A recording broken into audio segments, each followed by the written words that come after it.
حضرت سعید بن المسیب رحمۃ اللہ علیہ اپنے باپ مسیب رضی اللہ تعالیٰ عنہ سے روایت کرتے ہیں، کہتے ہیں لما حضرت ابا طالب الوفات جاءہ رسول اللہ صلی اللہ علیہ وسلم، جب ابو طالب اللہ کے رسول صلی اللہ علیہ وسلم کے ایسے چچا جنہوں نے نبوت سے پہلے تو سپورٹ کیا ہی ہر طرح کا، نبوت کے بعد 10 سال تک بلائنڈلی سپورٹ کیا، کہا کہ جب تک میں زندہ ہوں تمہارا کوئی بال بیکا نہیں کر سکتا ہے، تم کو جو دعوت دینا ہے، جو تبلیغ کرنا ہے، جس طرح سے اللہ کے دین کی نشر و اشاعت کرنا ہے کرو۔ اس طرح سے حضرت ابو طالب نے ساتھ دیا تھا۔ وہ چچا ان کی وفات کا وقت آیا، وہ وفات کی بیماری میں جب گرفتار ہوئے تو اللہ کے رسول صلی اللہ علیہ وسلم ان کے پاس آئے، فوجد عنده ابا جہل، تو پہلے ہی سے ابو جہل کو وہاں بیٹھا ہوا پایا۔ ابو جہل بھی چچا تھا، وہاں بیٹھا ہوا، وہ عبداللہ ابن ابی امیہ بن المغیرہ اور عبداللہ بن ابی امیہ بن مغیرہ بھی وہاں بیٹھا ہوا تھا۔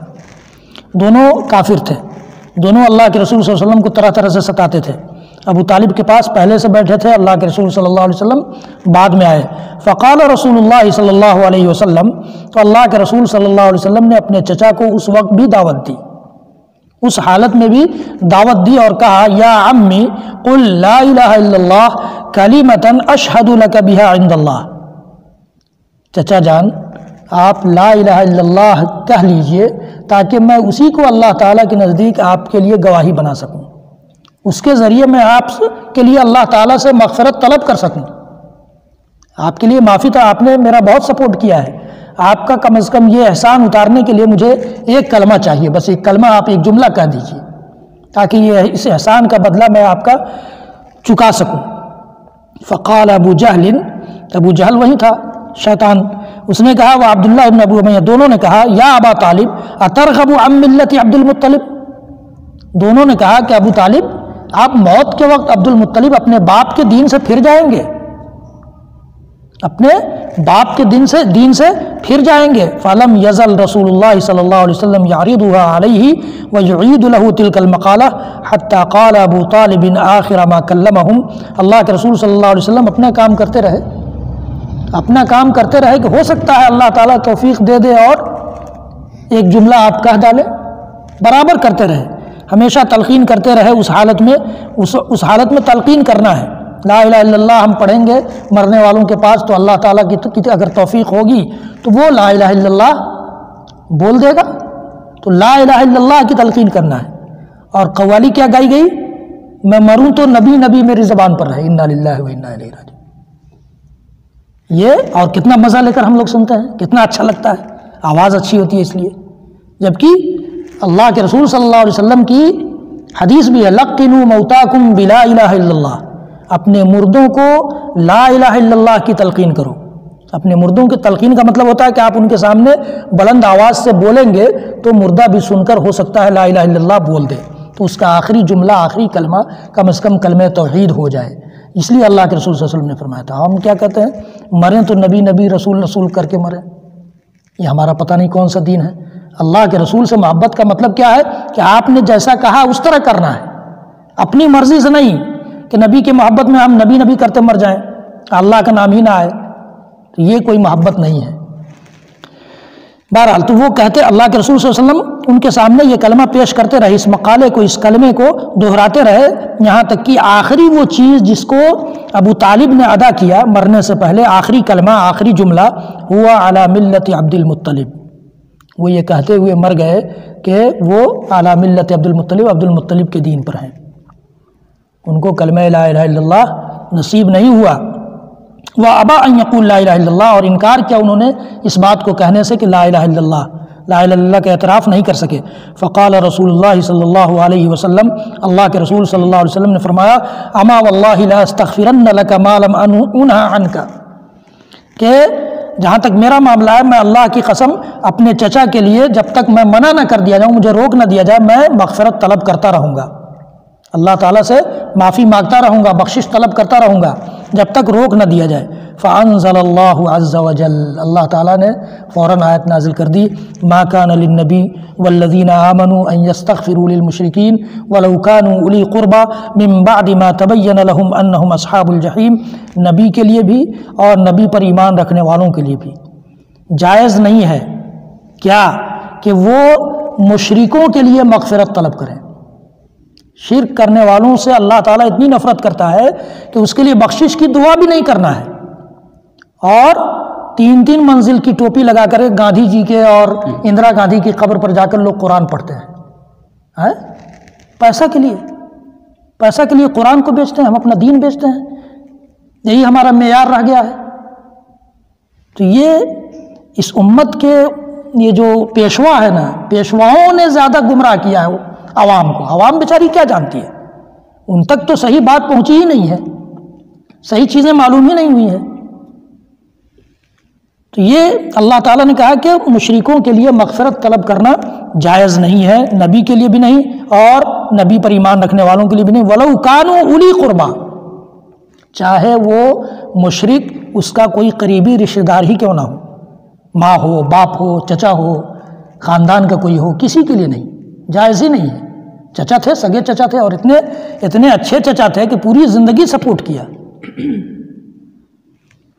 اور پھر اللہ تعالیٰ نے فرمایا من بعد ما تبین لهم انہم اصحاب الجحیم، اس بات کے واضح ہو جانے کے بعد کہ وہ جہنمی ہے۔ مشرک کیا ہے؟ جہنمی ہے۔ مشرکوں کی موت اگر شرک پر ہو جاتی ہے تو اللہ تعالیٰ اس کو نہیں بخشے گا، یہ اعلان ہے اللہ کا، چاہے جو کوئی ہو۔ اس میں ہو سکتا ہے اسی باب میں وہ حدیث بھی آئے جس میں یہ ہے کہ اللہ تعالیٰ ابو طالب کو کیا سزا دے گا، وہ بھی آئے گا۔ ابو طالب کو معاف نہیں کرے گا اللہ تعالیٰ، اس لیے کہ انہوں نے سپورٹ کر دیا تھا۔ معافی کے لیے اللہ تعالیٰ کو کلمہ لا الہ الا اللہ چاہیے۔ رسالت کی تو انہوں نے تصدیق کر ہی دی تھی، محمد صلی اللہ علیہ وسلم کی نبوت کی تصدیق کر دی تھی، ان کا سپورٹ کر دیا تھا، سب کچھ کر دیا تھا، اللہ کی توحید کا اعلان نہیں کیا تو وہ بھی کام نہیں آیا۔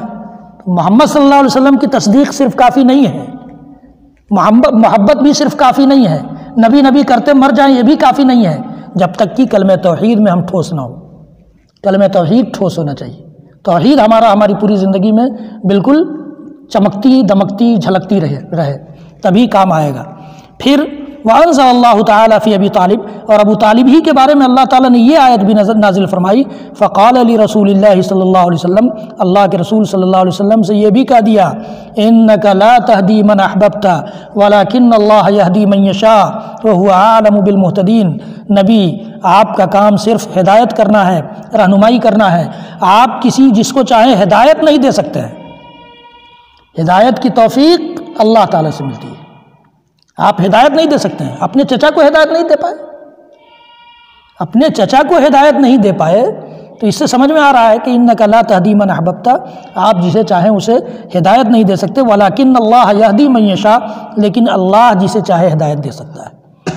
عمر بن الخطاب قتل کے لیے نکلے تھے، تلوار لے کر نکلے تھے کہ آج محمد کا صفایا کر دینا ہے، اور پھر مسلمان ہو کر لوٹے۔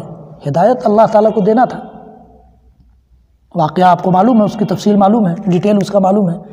تو اللہ تعالیٰ جس کو ہدایت دینا چاہے، وہ ثمامہ بن اسال والا واقعہ میں نے سنایا ہی تھا آپ کو کہ جب وہ گرفتار ہو کر کے آئے اور مسجد نبوی کے پلر سے باندھ دیا گیا، 3 دن تک بدھے رہے وہاں، اور اللہ کے رسول ڈیلی آ کر پوچھتے تھے کہ ثمامہ کیا حال ہے، اور اس کے بعد جب وہ تیسرے دن اللہ کے رسول کے پوچھنے کے بعد ایمان کا اعلان کرتے ہیں، کلمہ لا الہ الا اللہ محمد رسول اللہ کا اعتراف کر لیتے ہیں، اس کے بعد ان کا جو فرسٹ اسٹیٹمنٹ آتا ہے، پہلا بیان آتا ہے، وہ یہ ہے کہ آج سے پہلے میرے نزدیک سب سے ناپسند چہرہ جو تھا وہ محمد کا تھا، اور سب سے ناپسند شہر محمد کا شہر تھا، اور آج کے بعد اس کلمہ کے پڑھنے کے بعد سب سے محبوب چہرہ محمد کا چہرہ ہے، اور سب سے محبوب شہر محمد کا شہر ہے۔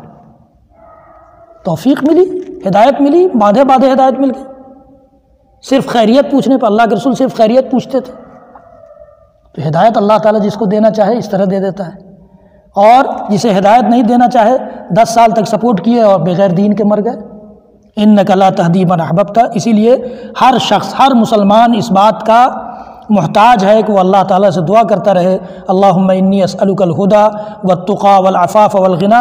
اور یہی وجہ ہے کہ اللہ تعالیٰ نے ہر نماز کی ہر رکعت میں پڑھی جانے والی سورہ فاتحہ کا ایک جملہ ہی ہدایت کا رکھ دیا، اہدنا الصراط المستقیم، ہماری سیدھی راہ کی طرف رہنمائی کر دے. اللہ تعالیٰ سے انسان مانگتا ہے، بندہ مانگتا ہے، ہدایت رب العالمین کے ہاتھ میں ہے. تو آپ جسے چاہے ہدایت نہیں دے سکتے، اللہ جسے چاہتا ہے ہدایت دیتا ہے. وَهُوَ أَعْلَمُ بِالْمُهْتَدِينَ، اور وہی جانتا بھی ہے کہ ہدایت یاب کون ہے، ہدایت یافتہ کون ہے.